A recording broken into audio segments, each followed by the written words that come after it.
Thank you, Madam Speaker. That's the answer now, but it wasn't the answer last week. This government is still cutting millions from programs and sectors that help build our economy. Andrew Stauffer, an artist and arts administrator, is planning to move to Nova Scotia from BC with his wife for her residency program at the QE2. Andrew wrote the government about these cuts, saying, "Our hope has been to land in a city that has strong support for clinical psychologists and the arts, so that my wife and I can both contribute meaningfully to the community." With the cuts in this budget, he no longer sees a future for his family here. Will the Premier realize how deep the harm is from cuts that remain in this budget? I recognize the Honourable Premier.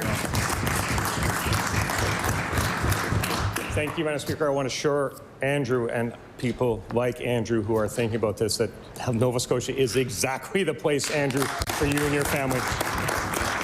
The investments that we have made in the healthcare system will be welcome for your partner. They will find a healthcare system that is functioning much better than it was 4 years ago, much better than it even was a year ago, Madam Speaker, and it will continue to improve in the future. And Andrew, I want you to know, as Nova Scotians, as Blue Nosers, we love and value our culture, and you will be joining a province where the provincial government invests $66 million a year.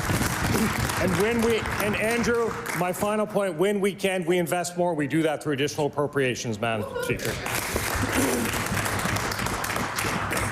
I recognize the Honourable Leader of the Official Opposition. Thank you. Responsible governments do that through budgeting and transparency, Madam Speaker. And Nova Scotia just decimated the cultural sector and cut grants. Love doesn't pay the bills. Andrew and his wife didn't have to choose Nova Scotia. They wanted to move here because of our strong, vibrant arts and culture. Not just for Andrew's work, but because it makes our province so great. Andrew said Halifax was a top choice for his wife's program. Wasn't a top choice for his wife's clinical psychology program, but it was the strong art scene that assured them that Nova Scotia was a place they could stay long term.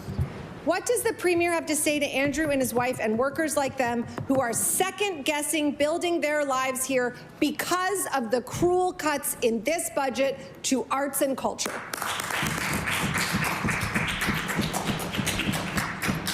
I recognize the Honourable Premier. Thank you. I want to speak directly to Andrew because this is really important. Order.